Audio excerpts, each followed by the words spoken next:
What's up, guys? It's November 15th, 2024. Finally had a trend day in the markets and I didn't even trade it. I went to work today. So I almost took some trades here, but I just kind of wanted to just have a nice 3-day reset because I had a losing day and that just makes me mad. Okay, but something that I thought was super sick. One second. Clear my throat. So here we are. Remember, I was like, Bears won that 1-1, but that's a lot to ask for. What the heck is that then? They literally got that 1-1, 1.5 R. We're testing this high. Go back and check yesterday's video. I swear, this is. It doesn't even matter because I'm not into the art of predicting, I'm into the art of trading price action. So, where do we go from here? We have a 1, 2. Is this a trend line break? Hold on. The high of this bar is 36.50. The high of this bar is 35.25. 36.50. Okay, so we don't have a trend line break, guys. We have a 4-bar micro channel. 1, 2, 3, 4, 5. We have a 5-bar micro channel without a trend line break. However, if you count opposite bars, we have 2 legs down. Could be a second leg trap testing resistance. If we were going to treat this like a 5-bar micro channel, 50% comes back here. So we have a strong rally. Actually, real quick, we're based off this rally still. So now we're testing the 50% of this rally, and we somewhat bounced. It wasn't the best bounce, small tail. Bears want to keep that close below and get more bars like this under the EMA. Bulls obviously want to buy the first. This is the 50% pullback, testing the breakout point. Third legs can get deep pullbacks. I think this rally is strong enough to get some momentum. I think this sell-off is strong enough to get some momentum. Or excuse me, I think this rally is strong enough to get another leg up. I think this sell-off is strong enough to get another leg down. So what does that mean when we have a micro channel against a micro channel? It means we are range bound and most of us are breakout traders, so that sucks.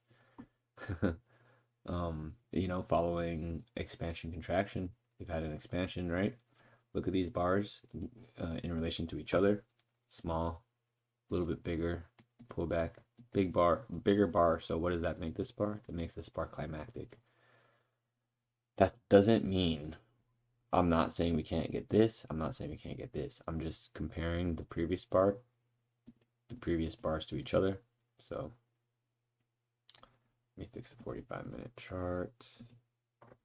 Man, I'm really starting to get I don't want to say I'm I'm starting to feel comfortable with my analysis. I just was really surprised today when this got followed through, bouncing off. So what's 1.5 of this bar? Oh, did it backwards. Let's say they get 1.5 here. I mean, so 50% is 59.25. Where did it close? Oh, we closed right at 5,900. That's interesting. Okay. Did we? Well, kind of. Not exactly, but you guys get what I'm trying to say. 25 points. So how big was this bar? 100-point sell-off. But that's also including the overnight price action, I think. Or did we make 100 points intraday? No way, right? 66. 88. What am I looking at?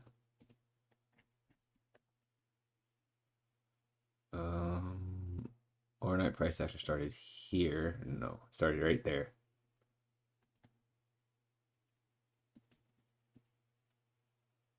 Yeah, almost 100 points. So the pullback already started right here. I just want to. Okay, so yeah, 5,925 is 50 halfway back to it's the 50% pullback of the bear leg. So it would be interesting to see what happens. I hate to think that we're going to be in a range because I'm a breakout trader and I want. Doesn't matter which way we go. I just want this type of bar every single day. These bars every day is what I'm looking for. But we have to be honest with ourselves and just know the market expands and contracts. Excuse me. My cough's kind of going away, but every now and then I gotta clear my throat. So zoomed out. Okay, so there's actually a bear gap. I just realized we got a new bear gap on the daily. Not the strongest gap because it starts with a bull bar, and bad breakout signals will get retested. So this low could be a target. Excuse me, this high could be a target for the bulls for sure. Say could be a target right here so they can rally. I think we might go sideways. See right here how it's a sell-off. I mentioned that this would be a buy, but we still went sideways first. So bars are getting better. You know, we haven't had a full bear bar underneath the EMA since September 9th, and we're in November, so it's been 2 months. Oh, excuse me, no, October 31st, Halloween, we had a bear bar, but then no follow through. No follow through. So let's see what type of day we get on Monday. I don't know what's gonna happen. If this bar's climatic, we might go sideways. Now we have two channels. One thing I always tell myself: two channels against each other is red and brown price action. We have this gap open down here. We have this gap open up here. So we have two gaps, two channels. If we're in a range bound price action, this could be a second leg trap. Second leg traps are very common in ranges. That used to be my biggest loss, like consistently. So, you know, it'll be interesting to navigate this price action on Monday. Gap down, bar one shows continuation. I was actually looking at this on the electronic chart, and look at what is that, bar four? 1, 2, 3, 4. Look at bar four. So this is bar one's range. Bears immediately went 1-to-1. We have a 1, 2, 3, 4, 5, 6, 7 bar micro channel. The previous bar before bar one broke the high, so it broke the high. This starts the second leg. You could argue this says bar 105, but on the RTH this is bar 3. I would love for RTH numbers to be on ETH chart. I think that would be crazy. I've never found an indicator like that. If you guys know how to do that, please let me know. So this is bar 3 on RTH, and that breaks the high. So technically this is the end of the leg 2 move right here. Pretty small. We went one tick below the leg 1. We have a deep pullback. However, we're in RTH. So the reason I say this is because we need to just keep this in mind. Keep this 4 or 5 bar micro channel in mind. Remember, 4 or 5 bar micro channel around here. Sell off. Bar 1 is continuation. Bar 2, 3 is a range, dojis with a pull body. It's a range. It turns into a pullback, and then we rally, which I didn't even talk about what I wanted to talk about. This rally was the first touch of the EMA after a trend down. So 1, 2, 3, 4, 5, 6, 7, 8. 5. What? Why do I keep losing my count? 1, 2, 3, 4, 5, 6, 7, 8, 9, 10. Bears barely got more than 10 bars below the EMA before the tag. So this bar is the first touch up after 10 bars below the EMA. It's always in short unless we start to rally. But we also close right below bar 1's range. So this is a pullback for bar 1, and it's a pullback from the sell-off. It's a pullback from the gap down. Immediately gets a strong reversal bar 5. Now we've got a range bound price action. We're looking for the breakout. We get the breakout bar 6. Maybe you get short here. I think that's asking for a bit much. You could do it like this maybe. I think that would be a safer bet. And yeah, you get tagged around 13, 14. 1, 2, 3, 4 bar micro. We have a gap down, pullback, and a strong 4 bar micro channel. Oh man, my throat. Strong 4 bar micro channel. 1, 2, 3, 4. Bar 9 is first pullback after this micro channel. This breakout resets the leg count, resets the market cycle because we're breaking out of this range. So market cycle reset, leg 1. And then this is to me the gap down with continuation is a distinguishing feature of the day. So we're gonna play off that pretty much all day until we start to rally and close gaps, right? There's a gap here, there's a gap here, and that's one of Al Brooks' thing. 2 gaps with the open. Look for a trend. It's a rare occurrence. Gap 1, gap 2, gap 3. I believe when he says that, he's more concerned about the candle gaps though. So 1 gap here, 2 gaps here. Before continuation, let's say you see this. So for me, I don't know if I would have taken these shorts. I might have. If I was going to take a short, it should be on top of bar 4. on the ETH chart. So let's say we have the 4-bar rally and you're looking to get short from here. I believe shorting the high of bar 9 or shorting the close of bar 10 is good, but you would wait quite some time for 1-to-1. You're going to get 1.5 R. The market has already traveled 50 points in, I mean, depending on how you want to do it, 35 minutes, or since overnight session would be 17 hours. I don't know about that.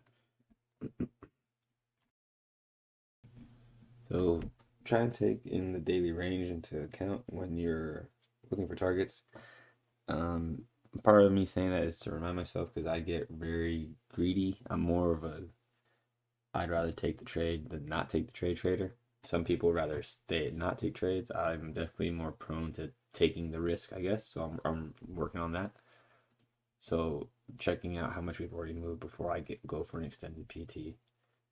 Something I'd usually do is, like, let's say first of all, I'd probably, in the past, I'd go like this, and that just is outrageous already.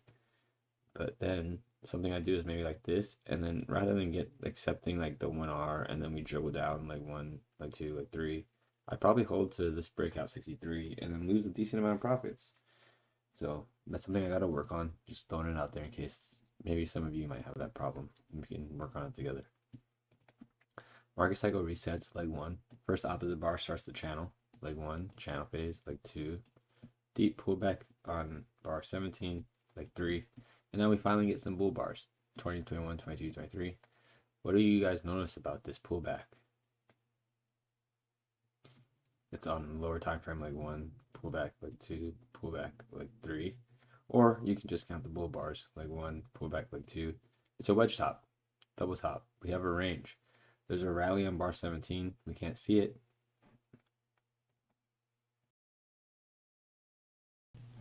We can't see the rally. However, once we remember the daily chart, once we get 2 rallies against each other, we're in a range bound price action.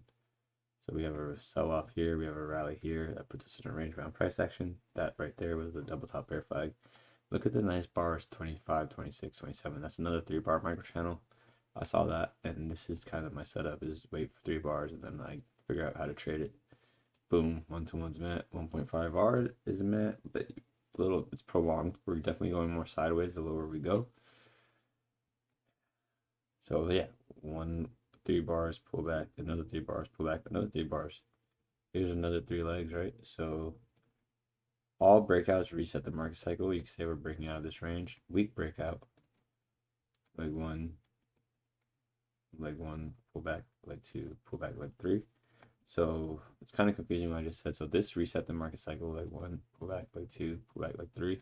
And when we're in the third leg, we're range bound. So that range is already set right here. And then we break out of that range, leg 1, pull back, leg 2, pull back, leg 3. You could say leg 4.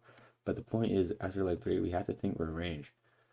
I've given this analogy before. It's Ollie's analogy, excuse me. And say you have a gun and you shoot the bullet into a box. So this is the bullet, this is the box. The momentum typically will go out the other side depending on how many bars you have. You know, once you have more than 20 bars in the range. So once you have more than 20 bars within this box, it kind of resets 50-50. So think about this, okay? So now we have this drawing right here. The momentum, sell, leg 1, pull back, leg 2, pull back, leg 3. But the momentum is still pulling us down just a little bit. So it's a range with more downward momentum. Look at the EMA. It's been sloped all day. It barely goes flat around here. And that's a break retest, like 1, 2, pull back, leg 3. What happens in the range? What happens in leg 3? We go range bound. And bullish go for the breakout, leg 1, pull back, leg 2. It's a pretty cool day. I hope you guys caught some of these moves. Lots of leg counting. And again, in the small pullback trend, the small pullback bear trend, it's somewhat counterintuitive to count legs, but I just showed you guys how you could count legs, and it's not counterintuitive. It just, in a small pullback trend, it's just a little less weight on leg counting and more about finding the pattern. So the pattern here is bull bars are getting shorted. 2 legs gets shorted. 2 legs get shorted. 2 legs got shorted. 1 leg got shorted. 2 legs. Okay, so now we're going sideways. 49 is a strong bar to get its own second leg, but there's not 3 bars. and it's a deep pullback. Like you might say that's not deep compared to this whole thing right here, but bar 50 is deep compared to bar 49. And if we're doing a bar by bar analysis, that's more than a 50% pullback. And we only get, so you short the high there, you get your 1-to-1 very quickly, but we only get 75% pullbacks in ranges, and we're in the third leg, and that's a range. So let me draw in the gaps. Does it make more sense to draw in the gaps and then put the trades on there? I always don't want it to get too cluttered. We've been sticking to, so here's 1-to-1, put that up there, 1.5 bars met. That's the high of the pullback. And then we got another 4 bars here. Put that at the high of the pullback. 1-to-1's met, but not 1.5 bar. There's another 3 bar microchannel, 10, 11, 12, 13, 14. We could pull from wicks there. You could put that here, but what leg are we in? Leg 1, pull back, leg 2, pull back, leg 3. So you're getting short in a leg 3, and if you shorted the high here, you're gonna have to sit through this 20-minute rally into the EMA. You might get a little confused, so you could tell yourself, hey, you know, we've had a few legs down. Let me see what happens at the EMA. You see the 2-legged pullback, you see 25, you throw it up here, you throw it up here, and you do hit that target. Not looking for longs whatsoever, right? Gap down with continuation, so we got to think short. 3 bar microchannel. Put it on the top of the pullback. Ooh, that's met on bar 54. Barely. POP, hold me down. POP, holding it down. Another 3 bar microchannel. I've been on the internet for a long time. And then again, we have another 4 bar microchannel. It's very weak, but nonetheless, that's the 4 bar microchannel on the third leg. So think about that. Look how it's shrinking. The more we go down, the PTs are shrinking. It means we're going more. The bears are losing momentum. You can see that just by 49 is a strong bar, but it's not 3 bars, so I'm not going to put that there. Look, so let's say we see these 2 bars and you follow this rhythm, we're going to get short. Well, you're going to get stopped out. Why did you get stopped out? Well, 60 didn't even break out of 54's range, so it's more of a double bottom than a breakout. Whereas see, where were we talking about breakout reset? This reset, we somewhat did go below the range, so it's a squeeze, but look at the tail here, or 30 breaking out. So if you didn't count this as the reset, maybe you say this is part of the range. Pull back leg 1, pull back leg 2, pull back leg 3. Again, we go sideways. Bulls get the breakout with bad follow through. 1, 2, 3. 3 bar microchannel, not something I would necessarily take, but you buy the pullback 65 and 1-to-1, 1.5 R is met, 1-to-1 is met. 1.5 R is met on bar 79. I don't think that's the best trade, but nonetheless, there's a weak 3 bar microchannel there. So yeah, 1, 2, 3, 4, 5, 6, 7. 7 trades today again, or you could just hold short until you have a reason to get out. I think 63 is a reason to get out. I think 42 is a reason to get out. And if you're short here, I think this rally 3 bars against the bear channel is a reason to get out and then feel comfortable to get short again, which is hard to do. I have a hard time sometimes hitting in and out, but it's a skill that we just need to develop over time. It's not going to happen overnight. I wish it could. I'm going to draw these gaps in and go watch the Tyson fight. I can't believe Mike Tyson is fighting Jake Paul, man. I really want Tyson to win because I don't want to see him lose. But I just don't like the fact that Jake is young with reach, you know. He's got a long hand. Tyson's got experience, and Tyson's got a killer look. Tyson is a killer, so I just want Tyson to win. I want Mike Tyson to win, but I don't know. I really think it's a 50-50 fight. I didn't really look up the predictions either, so not too many gaps. So again, in trends, gaps stay open, and in range-bound price action, gaps get closed. And look, these gaps stayed open, and the more sideways we get, this gap gets tested, but it sells off. And then 51, 52, 53 gap starts to close. Here we have another gap that gets closed. So if it sounds like I'm repeating myself in these breakdowns, that's kind of the point. I'm trying to look at the market from a consistent perspective. 3 or more bar micro channel, pullback, open gaps for trending, closed gaps for range bound. Hope you guys have a good weekend. Have a safe weekend. Please no drinking and driving. If you're gonna drink, be safe. I'll probably have a little glass of wine tonight, not gonna lie. I'm not big on drinking, but I do like wine. I used to bartend years and years ago before COVID. So you guys have a good one. Stay safe. If you learned something, share the show. If you didn't, well, that's great. That means you're very knowledgeable. Have a good one, guys. I'll talk to you on Monday. Have a good weekend. Bye.